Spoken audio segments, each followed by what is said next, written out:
Paper boat का मेरा सबसे फेवरेट फ्लेवर है ये गुआवा वाला, क्योंकि जब मैं छोटा था तब हमारे वहाँ एक चाचा आते थे जो थोड़े बहुत पेपर पस्ती और कबाड़ के बदले में गुआवा, मतलब कि जिसे हम गुजराती में जामफड़ कहते हैं, उसमें 2 कट लगाकर उसमें मसाला डालकर देते थे। और वही टेस्ट मुझे इसमें भी मिलता है और वही चीज़ पेपर बोट अपने एड्स में भी दिखाते हैं। और यही पेपर बोट की सबसे बड़ी स्ट्रेटेजी है नॉस्टैल्जिया फील कराने की। दूसरे भी अगर हम फ्लेवर्स देखें जैसे कि आम पन्ना, आम रस, जामुन काला खट्टा, अनार, जलजीरा, ठंडाई, ये सारे फ्लेवर्स कभी ना कभी हमने अपने बचपन में खाए हैं। और ये नॉस्टैल्जिया फ्लेवर्स लोगों को इतने पसंद आ रहे हैं कि पिछले साल 2023 में पेपर बोट ने 500 करोड़ रुपए के फ्रूट जूस बेचे थे। तो चलिए बताता हूँ पेपर बोट की ये केस स्टडी 3 सिंपल स्टेप्स में। एक नॉर्मल लंच ब्रेक के टाइम पर former Coca Cola employee Neeraj Kakkar, Neeraj Biyani, James Nuttall और सुहास मिश्रा को बातों बातों में ये आइडिया आया कि इंडिया में अभी कोई ऐसा बेवरेज नहीं है जो पीने से एक खट्टा मीठा स्वाद आए, एक टिंगलिंग स्वाद आए जो बचपन की याद दिलाए। और ये आइडिया उनको आया था आम पन्ना से, जो सुहास मिश्रा की मदर उनको टिफिन में पैक करके देते थे। और इस तरह 2013 में पेपर बोट लॉन्च हुआ और शुरुआत में ही उन्होंने 11 फ्लेवर्स लॉन्च किए थे जो इंडियन ट्रेडिशनल नॉस्टैल्जिक फूड थे और सीजनल ड्रिंक्स थे। पेपर बोट की सक्सेस का step 1, packaging and presentation. Paper boat ने पैकेजिंग के लिए दूसरी ब्रांड के मुकाबले थोड़ा इनोवेटिव पैकेज यूज किया। पेपर बोट का ये जो पैकेट है उसे बोलते हैं डॉट पैक, मतलब कि जो नीचे से थोड़ा ब्रॉड होता है और उसे हम कहीं पे भी खड़ा कर सकते हैं।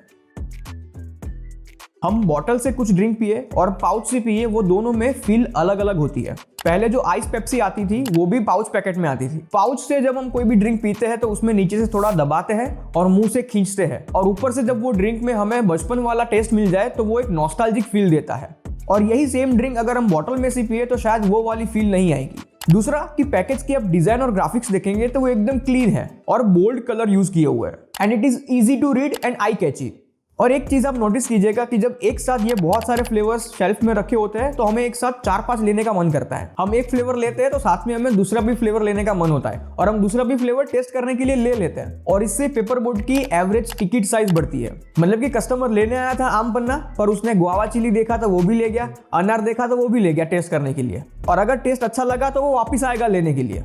और यही उनका सबसे मेन रीजन था एक साथ 11 फ्लेवर्स लॉन्च करने के पीछे।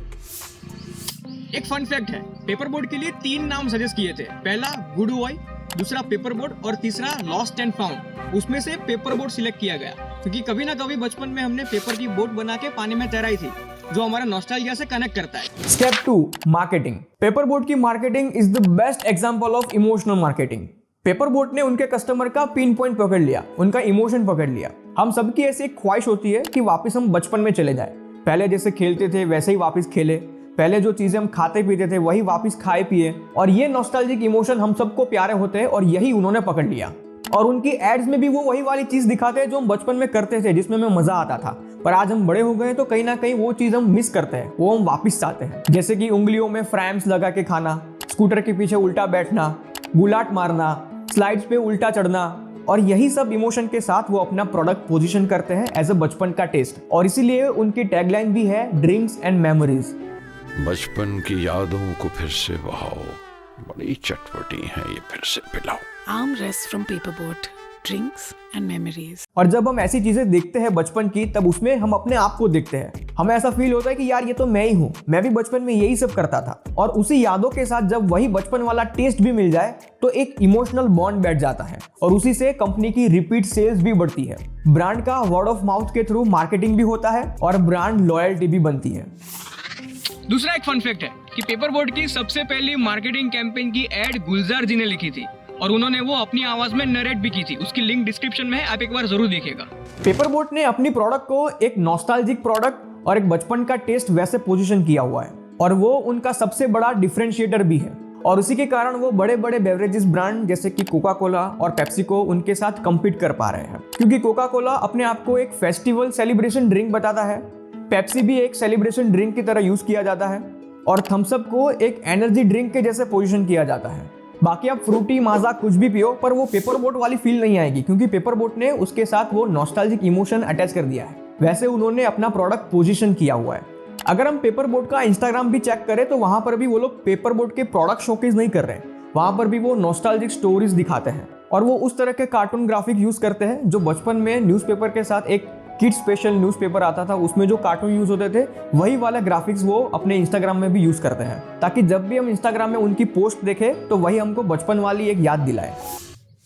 तीसरा एक फन फैक्ट है कि ऑनलाइन शॉपिंग करने वालों में से 66% लोग ऐसे होते हैं जो प्रोडक्ट की क्वालिटी देखकर, प्रोडक्ट की टाइमिंग देखकर और ब्रांड क्या मैसेज दे रही है, वो कितना रिलेवेंट है, उसे देखकर ब्रांड के बारे में परसेप्शन बना लेते हैं कि यह ब्रांड कितना अच्छा है और कितना खराब है। और ये तीनों पेपरबोट ने बड़े अच्छे से मेंटेन किया है। पहला, बेस्ट क्वालिटी और टेस्ट देकर, दूसरा, उन्होंने उस टाइम पे लॉन्च किया जब मार्केट में दूसरा कोई नहीं था, और तीसरा, वो मैसेज भी वैसा रिलेवेंट दे रहे हैं जो सबको चाहिए होता है। चलिए अब जानते हैं स्टेप 3, पार्टनरशिप एंड कोलैबोरेशन। देखिए, हम जितना भी मार्केटिंग कर ले, पर अगर वो प्रोडक्ट खरीदने के लिए वो दुकान में अवेलेबल ही नहीं होगा तो प्रोडक्ट की मार्केटिंग का कुछ असर नहीं होगा, वो फेल हो जाएगा। और इसीलिए पेपरबोट ने उसकी मार्केटिंग करने से पहले उसकी डिस्ट्रीब्यूशन सेटअप की। देखिए, इंडिया में डिस्ट्रीब्यूशन सेटअप करना बहुत ही मुश्किल और टाइम कंज्यूमिंग चीज है, क्योंकि आपको अलग अलग हर शहर में जाकर अपने लिए डिस्ट्रीब्यूटर ढूंढना पड़ेगा जो आगे जाके वो रिटेलर्स को बेचेगा, और रिटेलर भी सामने से आके वो प्रोडक्ट मांगे बेचने के लिए, उसके लिए अवेयरनेस भी जरूरी है। तो पेपरबोट ने एक बड़ी सही स्ट्रेटेजी अपनाई। उन्होंने सबसे पहले टियर 1 सिटीज में अपने डिस्ट्रीब्यूटर्स बना लिए, और उसके बाद टियर 2 और टियर 3 सिटीज के लिए उन्होंने एक कंपनी के साथ टैग कर लिया, इंडोनेशियन फूड के साथ, जिनका ऑलरेडी एक डिस्ट्रीब्यूशन सेटअप था। और फिर अवेयरनेस के लिए उन्होंने ऑनलाइन एड्स कैंपेन चलाए और ऑफलाइन मार्केट में होर्डिंग्स वगैरह लगाए, और बहुत ही कम समय में रैपिडली उन्होंने अपना डिस्ट्रीब्यूशन पूरे पैन इंडिया में सेटअप कर लिया, और अभी वो 20,000 से भी ज्यादा आउटलेट पर अवेलेबल है पैन इंडिया। बाकी ऑनलाइन ऑर्डर्स के लिए वो Amazon, फ्लिपकार्ट और बिग बास्केट पर भी अवेलेबल है, और अभी वो बहुत सारे क्विक कॉमर्स पर भी अवेलेबल हो गए हैं।